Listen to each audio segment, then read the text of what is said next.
dalawang gulong ng bisikleta, isang kakaibang road trip ang gagawin ko. Oh, anong oras na? Kailangan magmadali, may habulin pa tayo. So, special tong araw na to ngayon kasi International Cleanup Day, kasama na rin dyan pagiging international awareness tungkol sa mga environment conservation. So ngayon, pupuntahan natin yung mga kasama natin nagbibisikleta, nagpo-promote sila ng bike commuting para daw mabawasan yung mga sasakyan, bawasan ng pollution, so related pa rin sa environment. Puntahan natin sila. Pilipinas ngayon ay ang polusyon, mas lalo na sa Metro Manila. Ordinaryong araw lang siguro ito para sa karamihan, pero ipinagdiriwang ngayon ang World Car Free Day.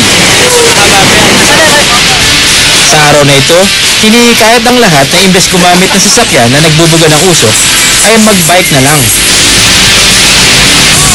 Ano araw dito sa kalikasan yung pagkabababike-bike natin? Wala nang usok. Nausok! Na pollution! Lalo na sa kalikasan ng aking bulsa. Mas mura! Gasto sa gasolina. Ayun! Tipid ka na sa gasolina at pamasahe, nakakapag-exercise ka pa. It's good for the health. Umiikot kami sa iba't ibang lugar ng Metro Manila para ipalaganap ang mensahe. Pero kahit gusto ng ilan mag-bike, kulang ang bike lane sa Metro Manila. Sa Marikina lang ang syudad na may bike lanes. Ito rin ang isa sa mungkahi ng grupo nila sa otoridad. Malaki ang impact ng hindi paggamit ng sasakyan sa isang araw na mababawasan ng air pollution. Habang umiikot ang bikers, detour muna ako. Next stop, World Coastal Cleanup.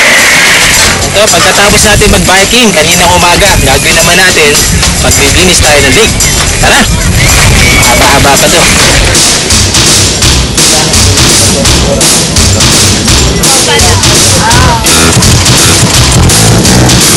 Ang Laguna Lake o Laguna de Bay ang pinakamalaking lawa sa buong Pilipinas.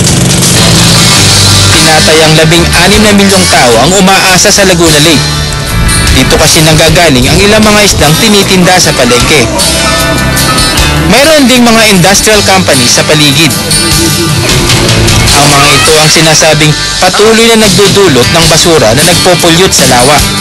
70% ng pollution load nanggagaling sa domestic waste. So, that's solid waste from households at saka raw sewage. At dahil walang lagusan ng lawa, ang dumi sa tubig ay naiipon. Aerobic na ba yan? At kapag hindi naagapan, maaaring mamatay ang ilog. Sa lahat ng lake siguro, baka ito yung pinakamalala. Talaga? Kasi binigyan na siya ng death sentence 5 years. Ito? Oo. Death sentence means wala nang fish, wala nang oxygen. Biologically dead. Hindi nga malayong matulad ito sa patay na ilog ng Marilao.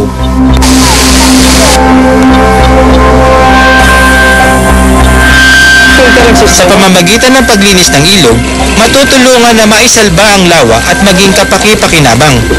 Pero sa totoo lang, ang pinakamainam na solusyon talaga ay huwag magtapon ng basura sa lawa. It's a critical lake because we're supposed to get drinking water from Laguna Lake in the next few years. Tapos, pero yung severe yung pollution niya. So, Pwedeng inumin. sa ngayon hindi pa.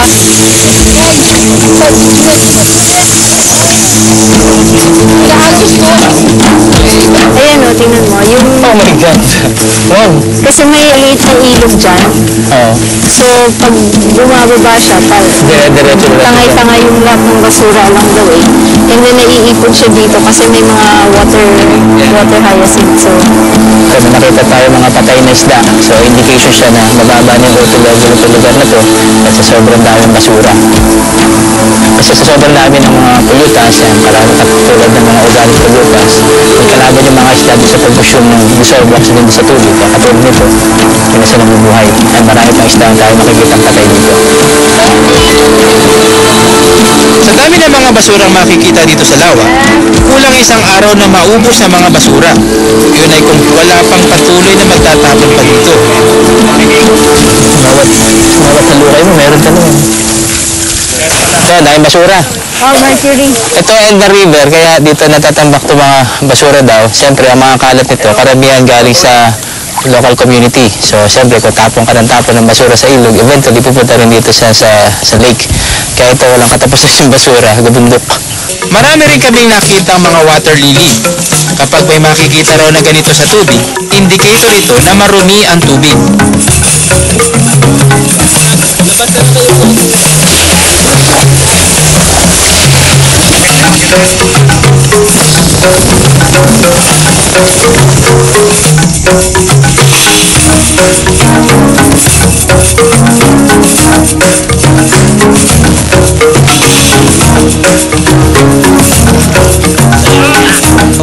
Ayun, nag-attempt tayo maglinis ng lake.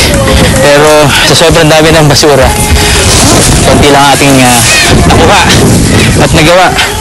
Kailangan to balik-balikan. Siyempre, kailangan yung source na stop.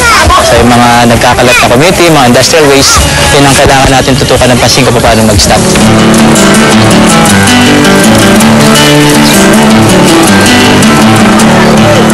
Pare, kwento mo naman, anong gagawin natin sa mga napulot nating basura na to?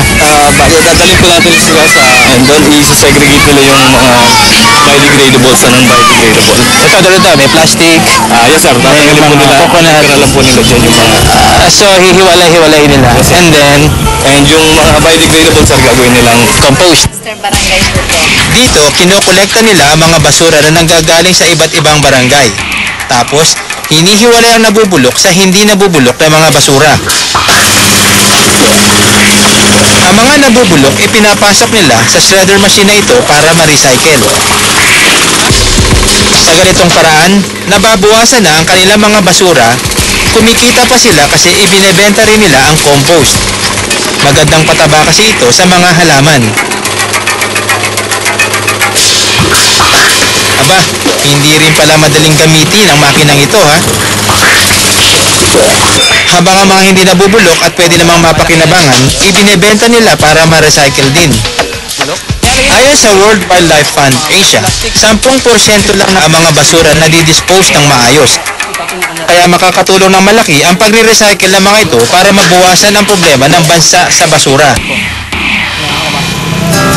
Karaniwan lang ang aming ginawa sa buong maghapon. Sa katunayan, kahit sino pwedeng magbisikleta, maglinis ng lawa, at mag-recycle. Pero karaniwan man ang mga ito, sa maliit na paraan naman, nakakatulong ito para mailigtas ang ating tirahan, ang kalikasan. Ako si Romy Garduce, Born to be Wild!